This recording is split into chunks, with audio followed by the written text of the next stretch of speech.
எனது வழிகாட்டி பாட்டாளி மக்கள் கட்சியுடைய தலைவர் மருத்துவர் அண்ணன் அன்புமணி அவர்களை வணங்கி எங்களுடைய மேட்டூர்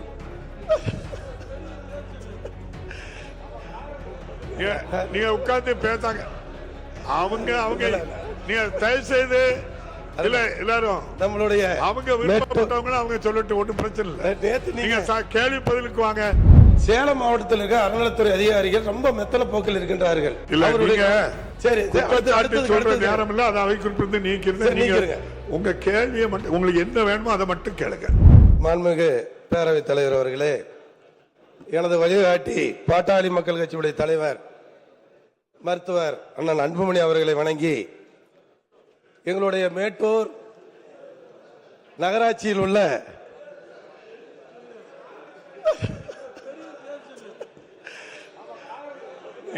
நீங்க உட்கார்ந்து பேசாங்க. அவங்க நீங்க தயவு செய்து இல்ல எல்லாரும் நம்மளுடைய அவங்க விருப்பப்பட்டவங்க அவங்க சொல்லட்டும், ஒன்றும் பிரச்சனை இல்லை. நேத்து நீங்க கேள்வி பதிலுக்கு வாங்க. நம்மளுடைய மேட்டூர் நகராட்சியில் இல்ல நீங்க கேள்வி கேட்கல, நான் மாத்திடுவேன் வேற ஆளுக்கு. இல்ல அவர் குறுக்க பேசுறாரு. நீங்க மைக்கும் என்னையும் பார்த்து பேசுறாரு.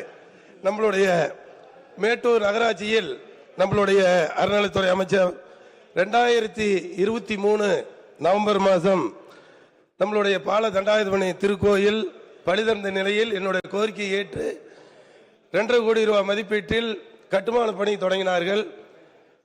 அது 10 மாத காலமாக கட்டுமான பணி தாமதமாக ஏற்பட்டது. அமைச்சர் அவர்கள் அது ஒப்பந்தக்காரர் அடிப்படையில் சொன்னார்கள்.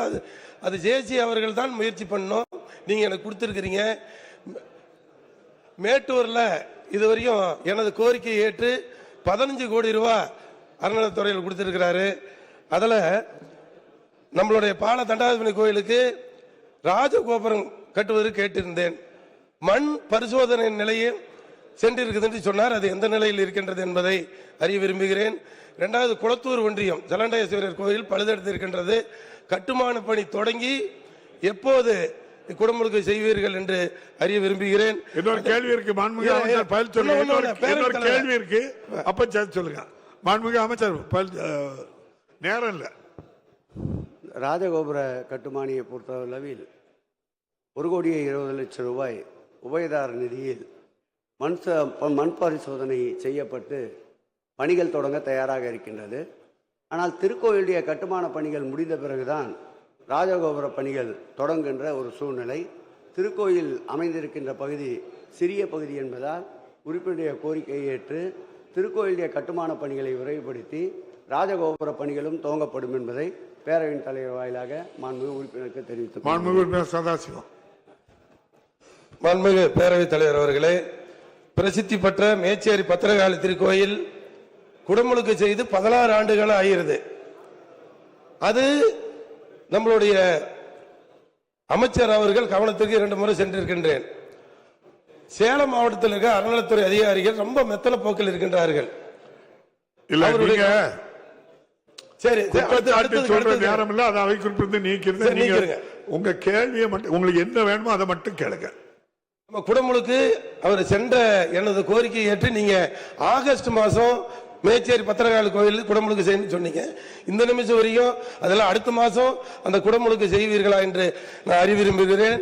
2வது, மேச்சேரி பத்திரகாளி கோயிலில் நம்மளுடைய அன்னதான மண்டபம் கருவறைக்கு அருகாமையிலே இருக்கின்றது. அதில் குளித்தவர்கள், குளிக்காமர்கள், தூய்மை இல்லாதவர்கள் உள்ளே சென்று அந்த அந்த அன்னதானத்தை சாப்பிடுகிறார்கள்.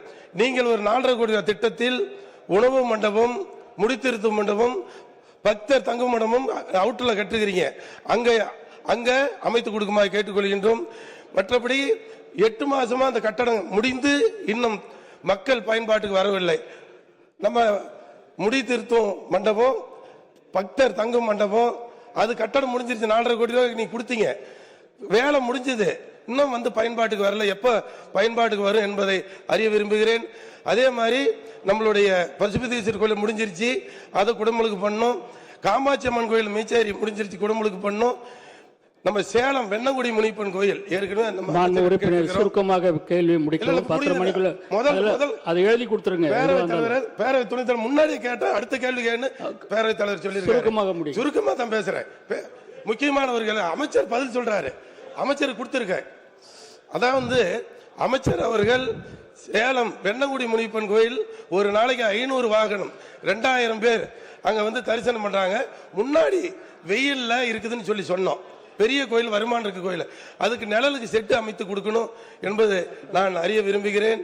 ஆகவே இந்த மேட்டூர் சேலம் மாவட்டத்தில் நம்மளுடைய திருக்கோயிலுக்கு சொந்தமான இடம் எத்தனை பேர் குத்தைக்கு ஓட்டுகிறார்கள், எவ்வளவு பேர் குத்தை பணம் கட்டுகிறார்கள், பணம் கட்டாம எத்தனை பேர் சேலம் மாவட்டத்தில் இருக்கிறார்? அமைச்சர் ஒரே நிமிஷம், துணைத் தலைவர் அமைச்சர் நேரம் இல்ல, அமைச்சர் சீக்கிரம் முடிங்க, டைம் இல்ல, 10:30 முடிக்கணும். நம்ம அறநிலைத்துறை அமைச்சர் பேப்பர் இல்லாம தமிழ்நாட்டில் இருக்கிற அத்தனை திருக்கோயிலுக்கு கொடுத்திருக்காங்க. இந்த கோரிக்கையை அறிய பேரவை துணைத் தலைவர் மூலமாக அறிய விரும்புகிறேன். மாண்புமிகு அமைச்சர் அவர்கள். மாண்புமிகு பேரவைத் தலைவர் அவர்களே, விருந்து மண்டபம், பக்தர்கள் தங்கும் மண்டபம் 4,80,00,000 ரூபாயில் கட்டி முடிக்கப்பட்டு விட்டது. அதற்கு சுற்றுச்சுவர் 48 லட்சம் ரூபாய் செலவில் கட்டப்பட்டு வருகின்றது. உறுப்பினர் அங்கு ஆய்வுக்கு செல்லவில்லை என்று நினைக்கின்றேன். அந்த கட்டுமான பணி நடந்து கொண்டிருக்கின்றது. முடிந்தவுடன் சுற்றுச்சுவர் கட்டுமான பணி முடிந்தவுடன் விரைவில் திறக்கப்படும். அதேபோல் அவர் கோரிய 2 கோயில்கள், பசுபதி ஈஸ்வரர் கோயில், காமாட்சியம்மன் திருக்கோயில் 2ம் மார்ச் மாதத்திற்குள் குடமுழுக்கு நடத்தப்படும் என்பதை மாண்புமிகு பேரவையின் தலைவர் வாயிலாக தெரிவித்துக் கொள்கிறேன். நீ ஐயா பேர் சொல்லி கேட்ட அத்தனைய கோரிக்கைகளும் நிறைவேற்றிவிடப்பட்டது. இப்போ அமைச்சர் அவர்கள் நேரம் அதிகம், நேரம் இல்லை, பதில் சொல்ல விட மாட்டேன்றீங்களா? அவ்வளோ கேள்வி கேட்ட 10:30 மணிக்குள்ள முடிக்கணும். நீ ஐயா அவருடைய திருப்பெயரை சொல்லி கேட்ட அனைத்து கோரிக்கைகளும் அறநிலையத்துறையின் சார்பில் இந்த எங்கள் ஐயா அவர்கள் ஆட்சியில் நிறைவேற்றி தரப்பட்டிருக்கிறது என்பதை பேரவைத் தலைவர் வாயிலாக உறுப்பினருக்கு தெரிவித்துக் கொள்கிறேன்.